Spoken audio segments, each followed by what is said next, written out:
So whenever you're ready, you can just sort of pretend that you're transitioning from the Elm Tree of Mastery into honoring the game, and then go all the way to the end. Okie dokie. And I have the PowerPoint up here for me to see. So if you want, do you have it there to see? I'm sure you do. Yes. Okay. I'm trying to.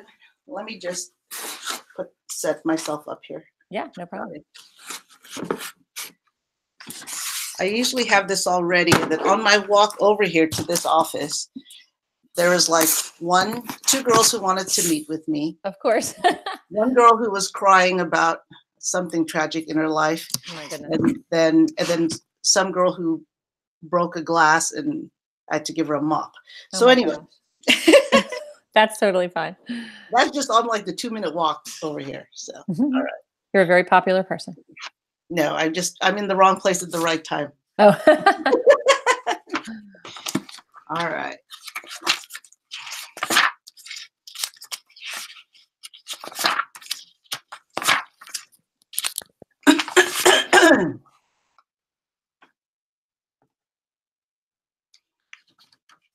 All right. Whenever you're ready.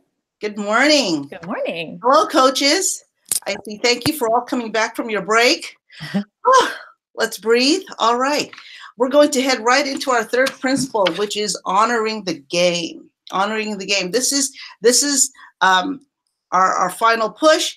This is where we really get into the nitty-gritty of things, and it really, hopefully, by the time we're done here, you will know and hopefully be reinvigorated by coaching. So here's your friend. Get your friend out, please. We're going to interact with our friend today. The power of double goal coaching. You are on your way there. Thank you, Kelly. You're welcome. Are ready? All right. So for honoring the game, this is a great, a wonderful phrase that is purposefully and intentionally made so to look like a verb. It's an action. We're coaches. You're coaches. You are based on action. You like ACTION. So when we look at honoring the game, we think of that at PCA as kind of like a varsity level sportsmanship term. So at that level, the level that we want to strive for as coaches, that'll get the performance done, we want to rely on a really quick acronym, and that acronym is ROOTS.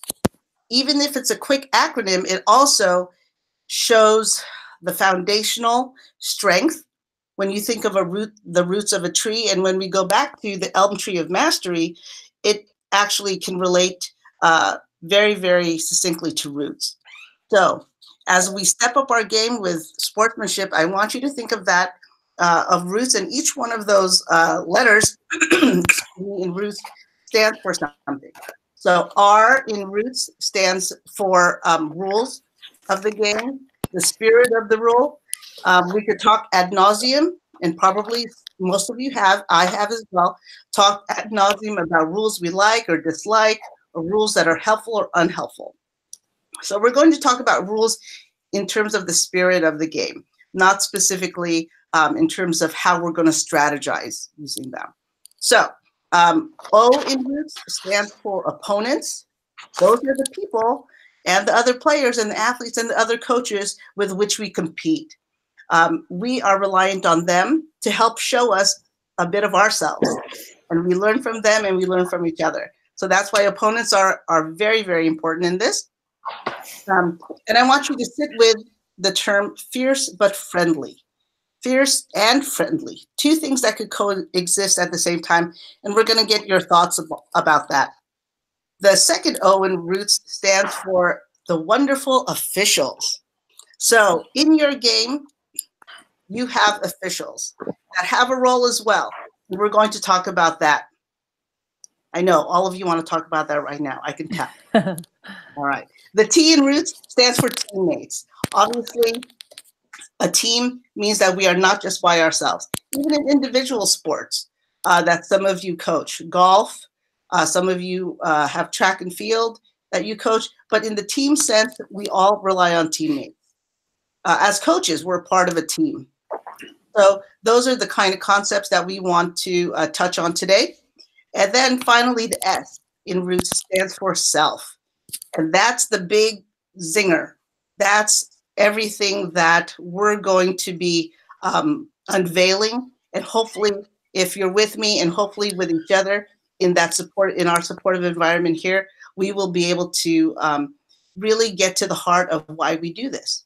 So, roots and honoring the game starts with this. I'm going to ask you a question. Ready? You could have, or if you have your pen ready, or if you want to keep it in your thoughts, that's fine. But I want you to think of the word integrity. And why is it so rare? Why is integrity and demonstrating integrity so rare in our youth sports culture? Ooh, you might even think it's not rare. To my point, if you want to debate that, formulate that.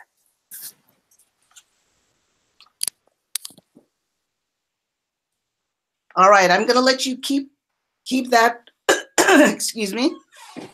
And as you can see around the room, the letters ROOTS, each standing for rules, opponents, officials, teammates, and self. They are around the room. I'd like for you to get up right now. Say hello again to your neighbors. And I want you to physically go to that acronym, that letter that you have, that you think your team has the most challenge with. This year's team, the team you're coaching right now. Okay. Actually, I would like for you to try hopping over there to that letter on one leg. Hop over with one leg to the one you think your team is challenged with right now. All right, you're all there. Excellent. I know sometimes it's hard to decide which one. Don't worry. We'll pick another one in a bit. All right. So in your group, I want you to pick one person or groups of 2 or 3, and I want you to just go ahead and vent. Why is it that your team is having a challenge with rules? Why your team is having a challenge with opponents or with officials or with themselves, or why they're having a challenge, like, yeah, internally, if that's what you think it is. Okay, 1 minute for that.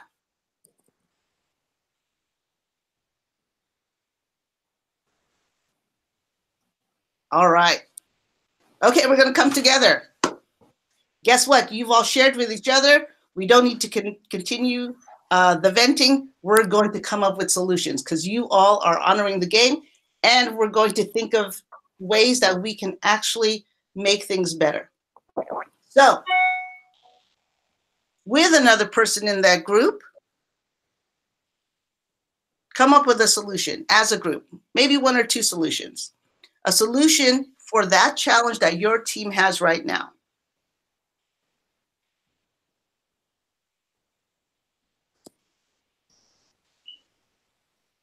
Do you want us to answer, or are you just asking us rhetorically? Oh, sorry. I'm going to ask each group if I'm going to give them a chance to answer if they would like. Okay, I can share. Thank you. Our group actually brought up self, which, there wasn't that many of us in our group, but one of the things that we talked about was that a lot of our players do a lot of negative self-talk, and they're very hard on themselves when they make a mistake, or, they're constantly blaming themselves if if they've done something wrong. And I find them saying, I can't do it, or I suck, or I can't, so we kind of figured that as self. I don't know if that's what you consider self, but we were talking about that is really hard. We have younger players under the age of 12, so they have a big trouble with that. Okay, and what's the solution? Well, what we thought of is really just having them build each other up.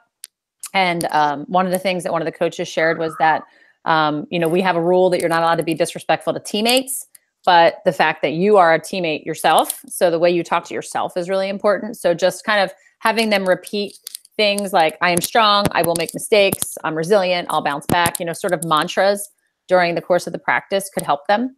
And just calling them out. calling them out when they say something negative and say, why are you talking to yourself like that? Or, don't talk. I used to joke around and say, don't talk to my player that way, even if it was themselves. And, that was our solution. That's a great solution. I work with about close to 400 girls every day. And the research shows that girls really, really do practice negative self-talk a lot. So we have to be even more intentional about that. I like the way, Kelly, that you described that, talking to them as their athletes, right? So them acknowledging that and nipping that at the bud and addressing that. So when they catch each other with positive self-talk, that's a great way, and that's a great time to reward them for that, that they're building each other up. And that's what we do here. So we'll connect that later on to building our culture. So that's great feedback. Thank you so much. All right, our next activity. This is a little tougher one, and we're going to get to relate this back to yourself as a coach. So now I want you to go look around the room, and I want you to decide which one of these components of roots is the one that you have the most challenge with as a coach. All right, I see that everyone's going over to the officials. Right, and we could talk again ad nauseum about the officials, and I guarantee you that the officials, as they get better, they're also talking about how they interact with you. So it's something that's reciprocal. It's something that's also a part of the game, and this is something that, as a culture, it really shows. It really shows in how we dehumanize people and how we think of opponents and as officials as something outside of us. And so when we honor the game, we want to make sure that we work towards an integration of all of these components. So high five each other, show each other that you know that they exist, that they're in the same struggle with you, and that they're in the same challenge, and that we're all going forward together. All right? Okay. We're going to go next. Anyone have any questions, concerns, comments? If you do, go ahead and write it down in your parking lot, and we'll talk about it at the end. So always, always, always put it in your notes. I want to hear your thoughts, but I want to also push on, because we've got this really thoughtful scenario, the bad call. Ready? All right, here we go. The opposing coach has been riding the refs the entire game, and it seems to be working. Now, in the final moments of the close game, the official makes a horrible call against your team. All calls that don't go your way are all horrible. We know that. What can you do? You are the double goal coach. What are you going to do? In your own thoughts, please. In your own thoughts. You might have already seen this in your video. All right. Okay. We're going to sit with that for a minute, because now I want you to get your friend, which is your book. And this is where the double goal coach really, really shines. It is in implementing these tools. So if you go, please, to page 42. We're going to start on page 42 with Beyond Sportsmanship, Honoring the Game. Okay. And we're going to go right to the toolkit. As you can see, I like to make friends with my book. So please interact with this book. This book is your friend. This book is a resource for you. Ruben, are you having trouble finding your book? That's okay. I have an extra one. Thank you. All right. So if you go to page 46, the Honoring the Game Toolkit, if you go there, these are the specific resources for you. So before we go down that deep rabbit hole of thought and overthinking things, these are some really great tools that we can really employ that'll help get us to that space where we want to honor the game, and we are going to be that double goal coach. All right. So if you could see, there are some tools there. Ruben, do you have your book, or could I? suggest a couple things? I don't have my book. Okay, it's okay. We're gonna pick a tool, and Ruben, if you have any questions about it, you just let me know. We're gonna pick the tool to prepare yourself with a self-control routine. How many of you have something like that? When you're feeling that, things are kind of getting emotionally out there, who has a self-control routine? Ruben, do you have one? Yeah. I have a couple. Okay. I guess the one I use the most often is just a couple of deep, slow breaths. Deep, slow breaths. It sounds simple, right? Yeah. Do you have a physical marker or a physical thing like a snap or something to get you into that mode that you use? Not really. I just do this. Okay, if something's triggering me, it's a bad call, and I just do this. I go.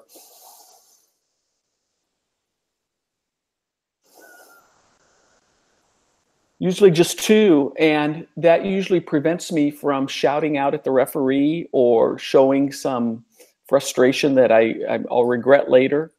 Mm-hmm. Yeah. Great. Kelly, do you have one? I do. I used to do the deep breath, but then I realized my players recognize that when I take a deep breath, it means I'm stressed out. So I've switched from my deep breath, and now I just get a drink. I always have a water bottle with me, and I'll just stop and I'll just get a big drink of water, and that just makes me feel better. Excellent. I'm same way as you. Whenever I started taking deep breaths, my kids would look at me and they would know that I was holding something in and that I disagreed or that I had an issue. And so what I started to do was I just started to yell out, okay. And it sounds annoying, but it worked. Because it at the same time, it reassured my kids that it was okay and that we're moving on. Okay, move on. Okay, move on. Okay. And then for some reason, even some of the officials during basketball games, they're like, "Oh, is that okay?" I'm like, "No, it's not okay, but okay." So I started using that, and it showed my players that I was still engaged, that I had seen it, and that I reassured them that we're still all okay. So that's what I use. If you have something that you'd like to share with us, please write it down. Please write down any of these tools that we're sharing with one another, if you think that'll help you. All right. So the book is your friend. The book goes into how to prepare yourself and then how to prepare your players. And that's another good thing. That's another thing that extends us into honoring the game, is how do we make this overt to our players, that they themselves have a role in honoring the game. And we at PCA love this part on page 48, which is narrated modeling. We know that narrated modeling is, it feels weird at first when you first start that, but as you narrate your own behavior, not only do you get more comfortable being positive, but it shows your players and even your parents that you are putting the effort to being more positive and to recognizing that it is a challenge and something that we all could work together for. So does anyone have questions about narrated modeling? If those of you who've already practiced that, who are already making this your friend? All right. Okay. We're going to continue with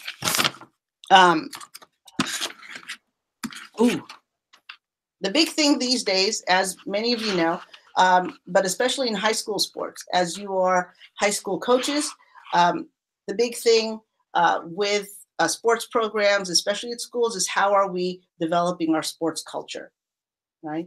There are a lot of programs out there, and PCA has a wonderful program that really it's the essence of PCA. So,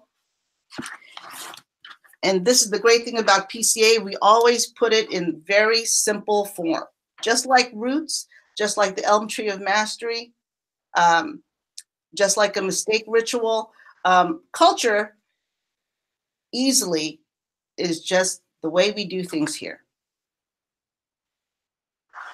I work at ICA Cristo Rey Academy, an all-girls school that helps prepare girls for college and a life of service. So here at the Academy, this is how we do things.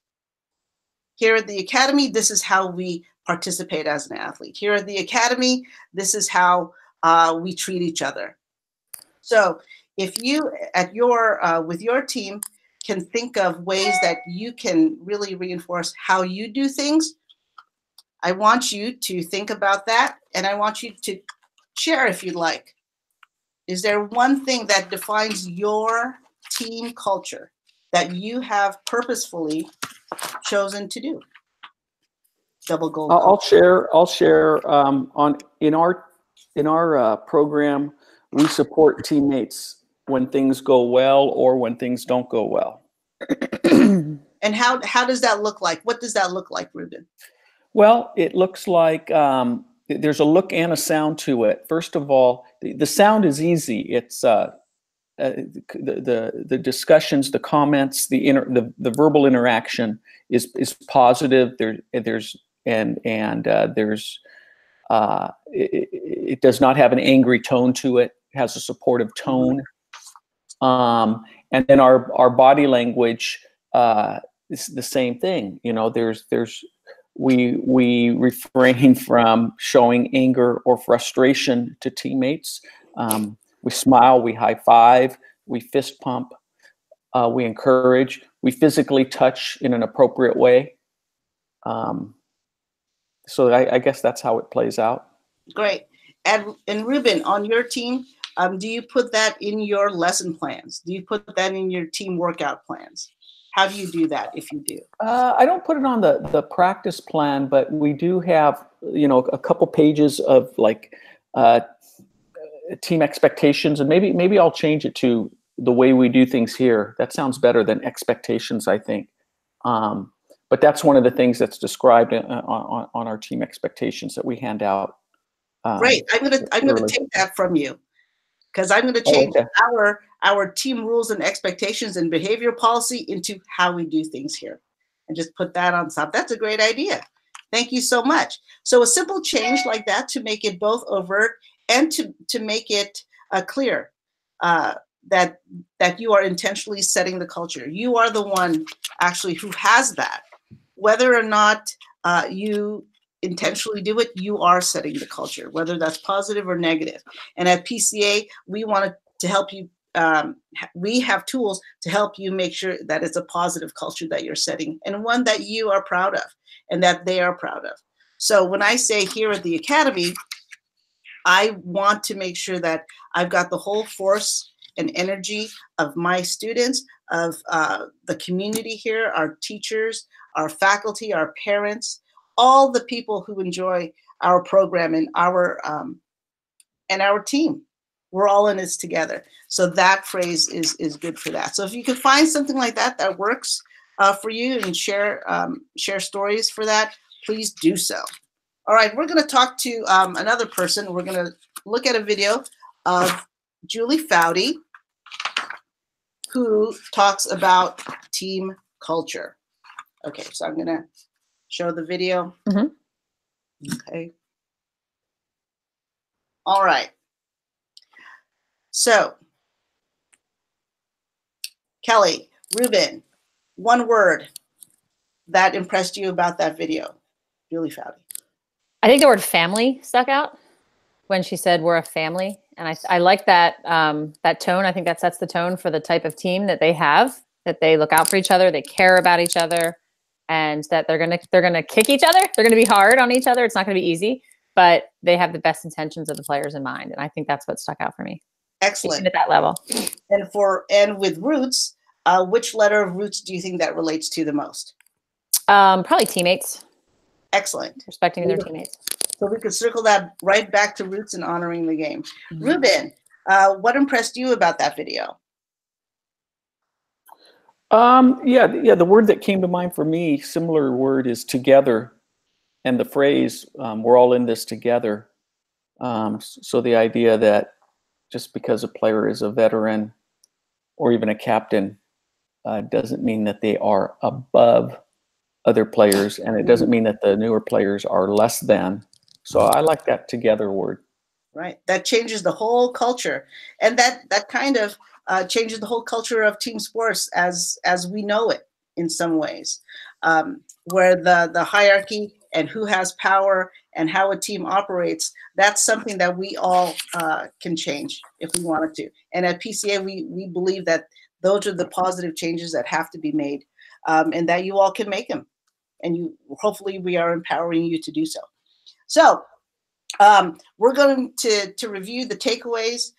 I know you want to get that food in the back, and it's almost there for you. You are providing it, and I want to make sure that we wrap this up in a way that's going to really help you feel empowered. All right, so 3 key takeaways. You can either read it on the PowerPoint. We'll just do it right here real quick. Kids need to feel connected. Kids need to feel connected. And so that's why when we talk about filling the emotional tank, we need to address that first. We need to also help them believe, this is related to positive self-talk, that they can actually improve. We need to know that we need to be reassured that we are helping them to know that improvement and mastery is what we're aiming for. And then honoring the game and really stepping up the integrity level and making that overt and making that intentional, because the culture that we create is something that is really going to stick with these kids. The culture that we create and that we as a force altogether are going to give them that positive and that nourishing experience. So if you got to pick a tool, you got to pick a tool, right? It's great to say, yes, we believe in all this, but PCA is wonderful in the fact that we give you these actual tools. So for the emotional tank, the 5-to-1 ratio, if you're going to do one thing after you leave me today, and if I walk down the street and I see you, I'm going to say, hey, Ruben, what one thing have you implemented? This is the easiest one, the 5-to-1 ratio. Try that. It's not the easiest one, but it's a really good one, and it's really effective. So if you say you're going to try that, I could give you a call in a couple of weeks and see how you're doing. All right. The Elm Tree of Mastery, rewarding unsuccessful effort. I tried this the other day with my basketball coach. I said, hey, we're going to chart the off-ball screens. And she said, why? And I said, because I want to give parents something to do, and we want to reward unsuccessful effort. So that's why we did that. That worked out okay. We're going to honor the game. We're going to model and teach. We're going to practice a self-control routine. This was mine. When I was a basketball official, this was mine. Oh, stinky call. And then I just let that go. Right? We make mistakes too. I would tell the kids, if you don't make a mistake, I won't make one either. We're all good. Right? So use your new friend, your continuing friend. Your friend is here to help you. And pick one. Just pick one to start. And then hopefully you will know that it kind of will lead you to another one and another one and another one. And you are well on your road to being a positive coach. All right. So again, if that's what you're going to pick one, increase your positive to negative ratio. All right. Also, the website, the Dev Zone, great resources. Go there. I'll remind you about that again in my email. Every week, there's a newsletter that could go out. I could help you with that as well. Thank you, thank you, thank you.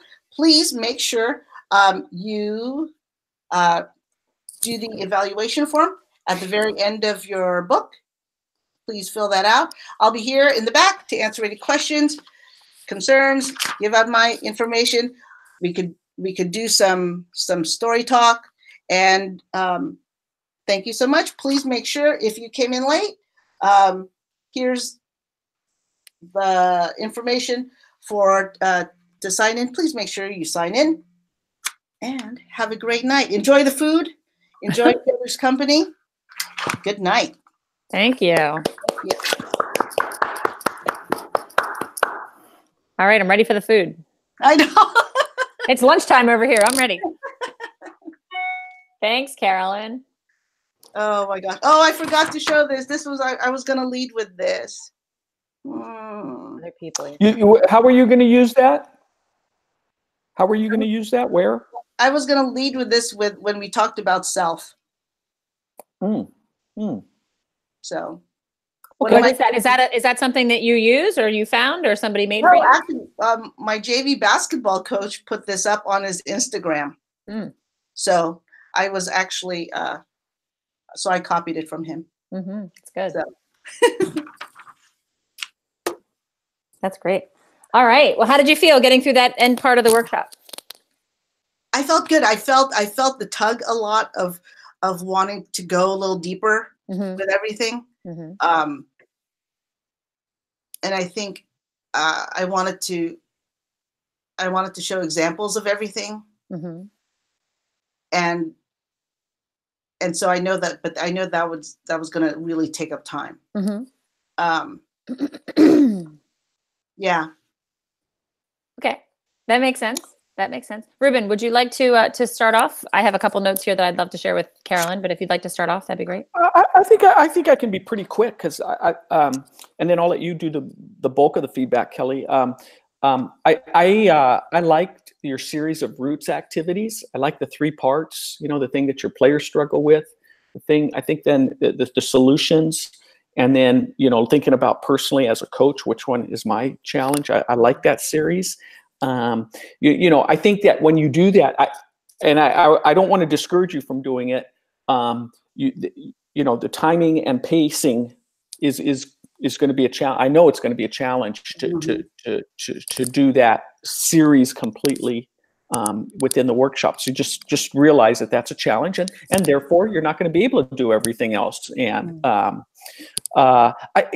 Carolyn, I like how you make these demos. I don't know if I said this last time, if I got a chance to give you feedback last time, but you make them realistic, the practice session, like when you were right. I was looking for my book. And I have 4 books here. None of them is the Power of Double Goal Coaching. I like the way you get us into the book. I think I like the way and I know Jim Thompson really thinks that's very important for us in all of our workshops, that we get people engaged with the book, which you do very well. Our friend, the book. And I think that's it. I think that's my feedback. Kelly, I'll let you go from there. Okay. Yeah, Carolyn, I think you're just so likable, and you're just so easy to connect with, and that's going to be a huge asset for you. You're humble, but you have expertise. And I think that's really important. And so just the way you're very well prepared as well. I love, it's oozing out of you that you're a teacher. And I love that. It's something that, only I think teachers, Joe and I are both teachers by trade, the other lead trainer, and we can spot teachers a mile away. And I think people take for granted that the skills that you have already in place are because of years of teaching, not necessarily just because you've got it. So a lot of that, just your wait time, the way you question, you're very clear in your explanations, all those things. So that's very obvious that you're a good teacher. I like some of the phrases that you use, like what impressed you about the video? Most people say like, what'd you get out of the video? And I just like that phrase, what impressed you? Because it is impressive. So I like that. Or some people say like what resonated with you, but I like the way that you phrase that as well. I also like the way that you challenge Ruben when he gave you a response to something and you didn't just take it at face value. What does that look like? Tell me what that looks like. And that's, I think when you can challenge somebody, thanks, Ruben. When you can challenge someone like that, it makes people know that they can't just give you any answer you want to hear. They have to actually think before they answer. And that's what we want the coaches to do. We want them to think. And I think that what Ruben brought up, I think is a really interesting point that I've brought up in workshops is, what does your practice sound like? Because it's not, what do you look like as a coach? What do your players look like? And what are they saying to each other? But what does your practice sound like? If I went to your practice and just closed my eyes, would I hear a lot of positivity? Would I hear, you can pretty much tell what a practice is, what the culture of a team is like by showing up at practice and just listening. and you don't even have to watch what the players are doing. So I just thought that was a good nugget that he put in there. The question that you asked about why is integrity rare? You didn't let us answer it, but I don't know how I would answer that question. Like, I actually wrote that down and I was like, I don't know how, like, what kind of answer were you looking for in that? I think, well, I took that from your training video. Okay. Because I liked it. Mm-hmm. And I said, yeah, like, why is that? Why is positivity in youth sports? Why do we have this whole curriculum about it? And why are we trying to impress people that this is the way to go? Like, shouldn't it be obvious? Duh, Yeah. duh, right? Yeah. And yet we have to make a case for it. Mm-hmm. So that with that tells me that it's rare, right? Okay. And when you had said that in the training video, I was like, yeah, like that really got me to thinking. Yeah. And Good. so, but with that, including that big idea question, Mm-hmm. lies the dilemma. How are we going to sit with that Mm-hmm. in this amount of time, right? Yeah. Because we could, I mean, that could be a whole nother workshop. Oh yeah, we do a whole Right? workshop. We do an entire workshop on honoring the game now. I mean, Oh, we dive into really? it, yeah, for an hour and 90 minutes at least on honoring the game, and we bring in social media with high school kids a lot too. Right. But yeah, I mean, we realize there's a need. This is our Double Goal Coach 1 workshop, but we also have a full workshop called Positive Motivation, which is a full workshop on filling emotional tanks. We have a full workshop. It's almost like a deep dive. Like when the coaches have done, this is phase 1, then they can get into the deeper phase. There's one on mastery. So it's a full 2-hour workshop on Elm Tree of Mastery. And then we also have one that we're doing on honoring the game. And as I said, social media is a big part of it, but it's also on culture creation, and how do you develop a culture.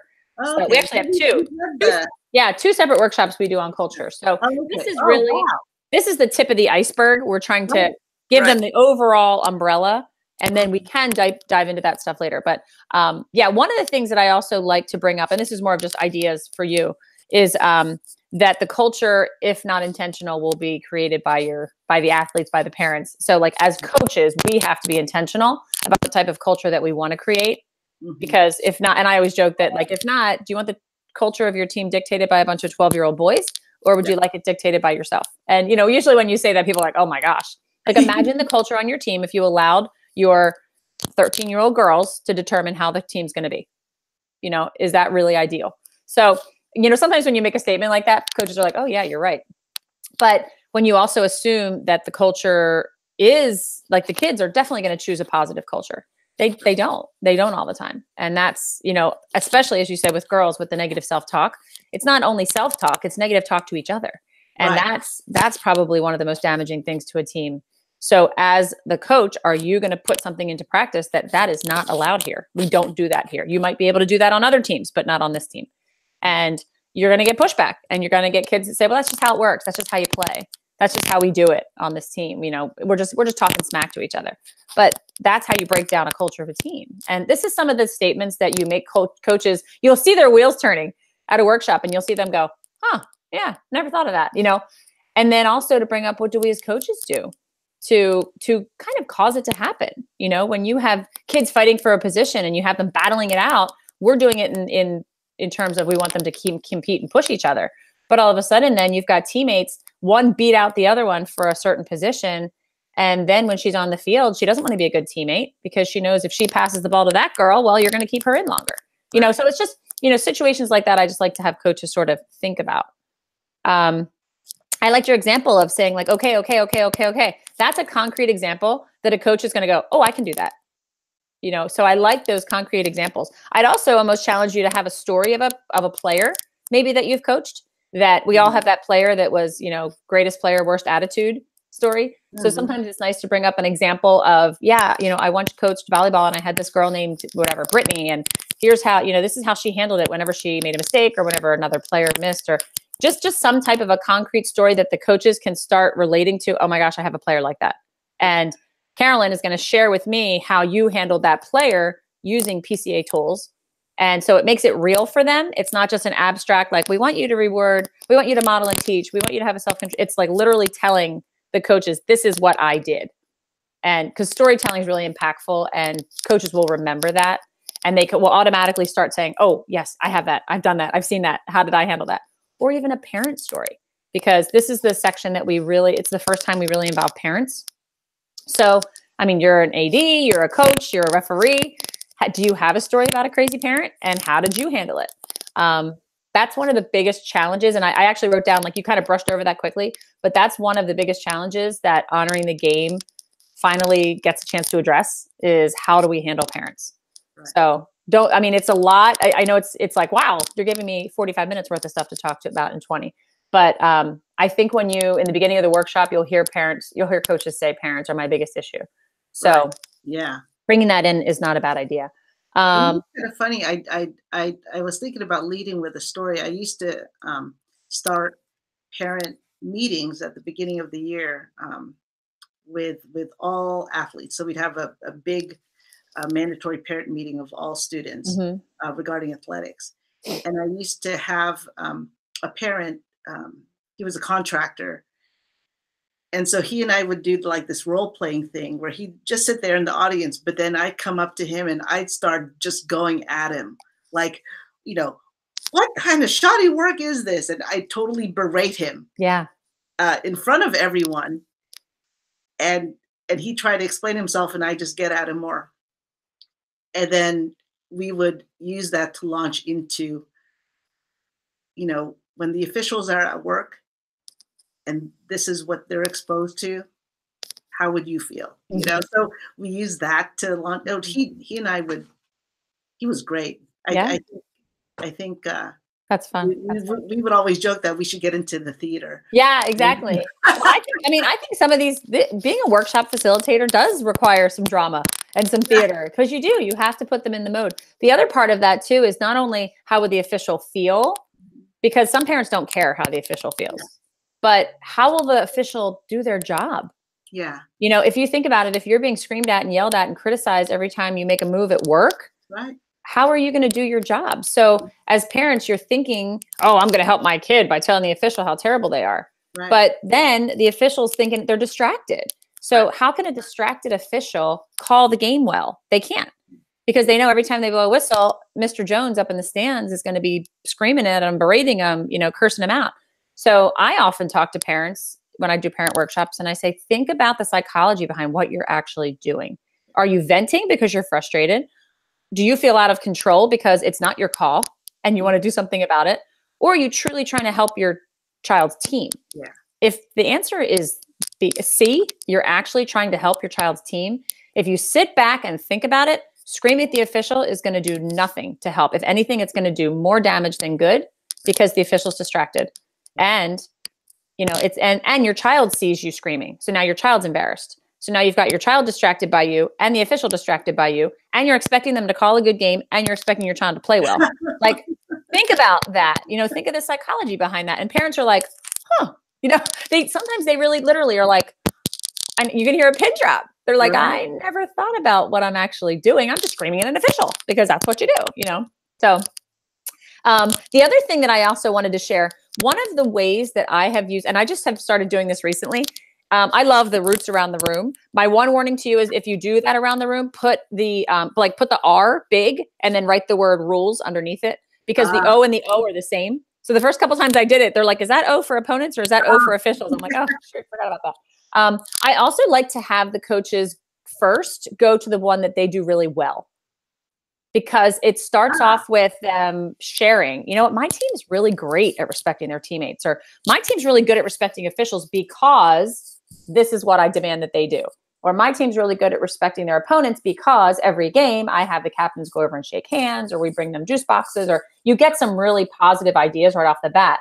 And it gets everybody willing. When people are willing to admit something they do well, they're willing to move and they're willing to talk.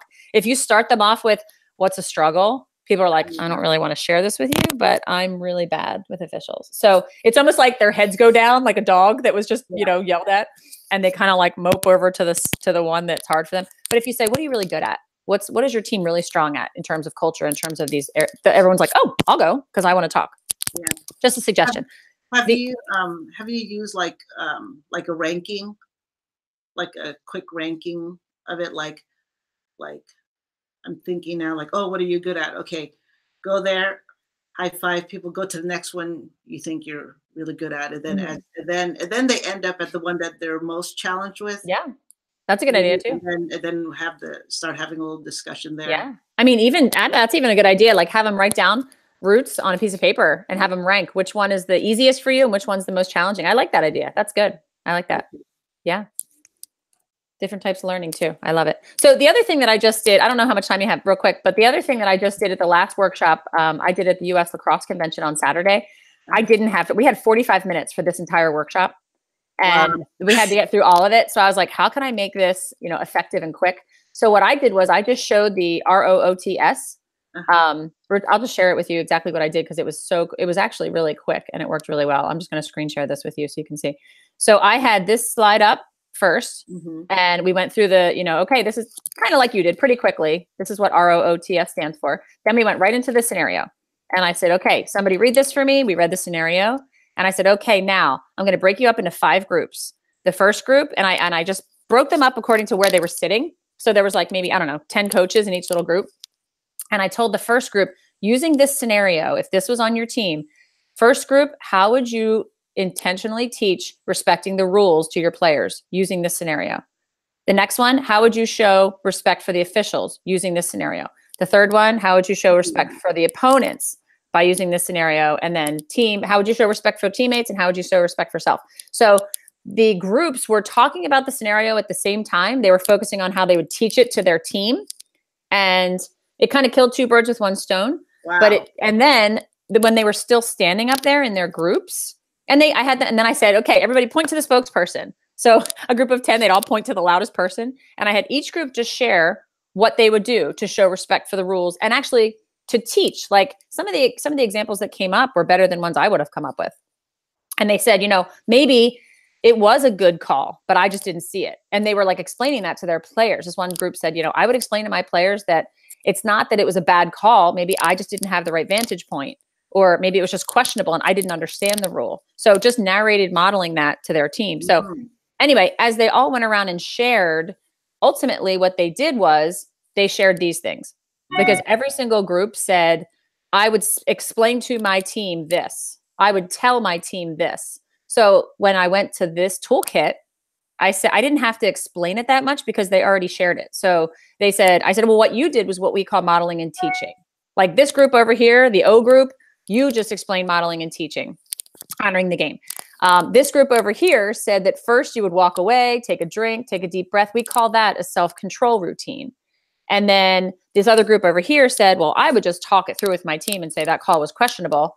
And I said, well, we call that narrated modeling. And we think that's important because we don't want you to just ignore it. We don't want the kids and parents to think you don't care. So you're actually going to model it by narrating. And, so anyway, I just found it to be pretty effective when there wasn't a ton of time left and it got through the scenario and got through the ROOTS all at the same time. And in about the last, I did it, the whole principle of honoring the game in about 10 minutes. Wow. Yeah. And it was because I just weaved it all in. It was just one activity and I kind of weaved it all in together. So that if you have 20 minutes for honoring the game, you could try that.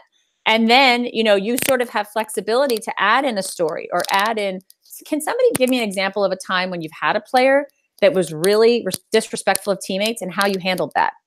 And you'll get 10 hands up, or you could say, okay, what's a challenge you have? What's the biggest challenge you have with parents? When the slide is up that has the parents, the narrated modeling, double goal coach, moment of truth.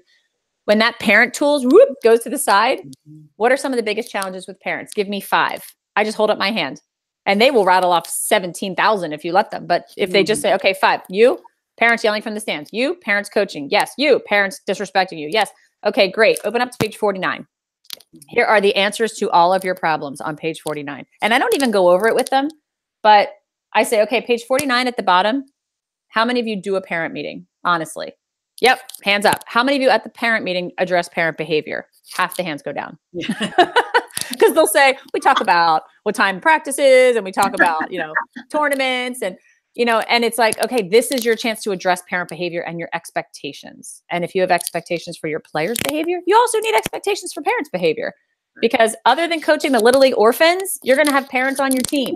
That's just the way it works. So somebody once told me that it's the most coveted position in coaching are the Little League orphans. So anyway, you don't have to go through all of these because you can, okay, page 50, page 51. You can thank me later. Here are the answers to all of your parent issues. Read through it, take the time, whatever you need to do. But I have them starred too that I think are fantastic. So again, it's just a way to, instead of treating them like separate slides, you're kind of weaving them all together in one big concept. And it saves time, but it's not you rushing. It's just, I'm really good at weaving them together. Right. So, now, okay. Yes. That opens up my world. Good. As my teenagers always go, mind blown, Mom. Got it. Right. So then the other part, this takeaway part, I think you did great with that. I wouldn't read it to them. You just went over the whole thing. Look at this. You guys remember the takeaways that we did. The first sentence, what's in blue, everybody? Connected. Yep, that's E-Tanks. Second sentence, what's in blue, everybody? Improved. Yeah. What's the last one? Integrity. So you don't have to read through it because if it's up on the slide, they'll read it. So don't feel like you have to read through it. Then the toolkit slide, which is the next one that has E-Tank, this is a review. So what I might say is, okay, take a look at that right now in your book, jot down one from each principle that you think you could actually do and you feel pretty confident. And then write one that you want to know more about. So if you want to know more about rewarding unsuccessful effort, maybe you were sleeping while I was explaining that, or maybe you just didn't understand it, you can find it in the book. Go back to that chapter in your book and look for that. And, rewarding unsuccessful effort is one that some people are like, yeah, I'm not really sure about that. And I've also called it positively reinforcing mistakes because that's what it is. Everybody knows what positive reinforcement is. Most of us positively reinforce good things. Why don't you positively reinforce failure and see what happens? That's what we call rewarding unsuccessful effort.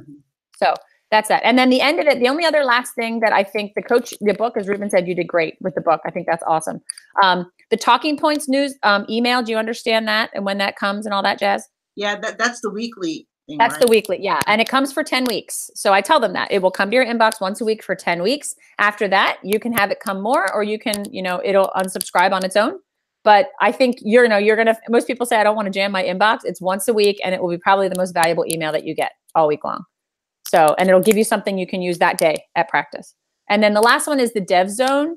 I'd like you to give a little bit more time to this because again, it's a super, super valuable resource because it's a searchable database. So coaches, if you have an issue, you just put it in the search box and you can put in playing time. You can put in parents coaching from the sidelines. You can put in unmotivated players. You can put in Bruce Bochy or Doc Rivers, or, put in a name of somebody and say, hey, is there a video of them? And I send videos all the time in my newsletters to my parents. I'll put in a little YouTube clip from this DevZone website. And then guess what? They don't have to hear about parental behavior from me. They get to hear about it from Doc Rivers. Right. So much better. So use this as a resource. And then I ask, sometimes at high school, I'll say, how many of you have like video sessions, chalk talks, team meetings where you're in like a team room with a TV? These are great videos to show to start off before a meeting because you've got, all these famous athletes that are sharing things with your players. I would love to have Julie Foudy in my team room with me while I'm talking to my team. I can have Julie Foudy in my team room with me. How cool is that? So I started doing this season and in preparing for being a trainer, before every game, every varsity game, I'd send one or two videos from the Dev Zone. Yeah. And then something that the coach also sends, and I send that to the parents like about half hour before game time. Perfect. Yeah. So for the parents who are early, I always say, "Hey, did you get my email?" So they're watching videos and stuff, or we're talking about that in the stands with the kids because the kids always they watch it too. Yeah. So that's been helpful to get the parents in a mindset before a game that, oh, okay, just kind of like the recalibrating. Yeah. Like, And you can even text them. Like Yeah. a lot of us use like the Remind 101 apps or Snap, Team Snap or any of those apps. Yeah. You can put a link to a video and they can get it texted. And while the parent is literally sitting there before the game starts, click the link. There you go. So Right. I mean, that's genius. I love it. That's so great. So those are the tools that coaches like will eat up. They'll be like, oh my gosh, I can do that. That's great. Yeah. Rather than having to go over and give a speech to the parents before the game and say, parents, you know what we expect from your behavior. Right. Why not show a video of Mark Trestman telling them how to behave? It's so Right. much better. So much Right. better. So, but at this point, I mean, I always give people a chance to do 2 demos and then a final. I'd be happy to give you another chance if you feel like you want to practice more. But I think at this point, I think sometimes people get to the point where they just need to get out and practice it in front of coaches. So if you feel like comfortable, I feel like I'm ready to go out, Kelly. I don't want to do this in front of video anymore. I'm done. I'd be happy to try to find a workshop and we'll schedule you as an associate trainer to get out and do part of it with live coaches. If you feel like, you know what, I just would love to practice it one more time, or I'd love to do one more principle, I'd be happy to do that with you too. No, I need to get out there. Good. Good. I need to get out there. Good. That's awesome. Well, congratulations then. So I'm going to, I'll send an email to you that says, congratulations, you're an associate trainer. And what that means is the first time I send you out, you would do half of a workshop. Okay. With a certified trainer, and then they would give you some feedback. And then if they feel after that, and you feel, it's funny because sometimes the certified trainer will come back and say, oh my gosh, she's totally ready to go. And then I would talk to you and you go, no, not ready. I just want to do half again. It's so funny to me how so many of our trainers are harder on themselves than the other people think they are. But we'll send you out, get some feedback from the trainer, and I get feedback from you. Like, how did you feel? Do you feel like you're ready to go out, or do you feel like you need more practice? And then the final for certification, you just do a whole workshop solo. And we have either a PCA staff member there or a trainer there that will certify you from that workshop on. And then you're good to go. You're good to apply for workshops. Oh, okay. Mm-hmm. Cool. So that's where we're at. Great. Okay, Kelly, thank you so much. Do you have any other questions for me? No, not right now. I'll probably think of some later and I'll just email you if I do. Yeah.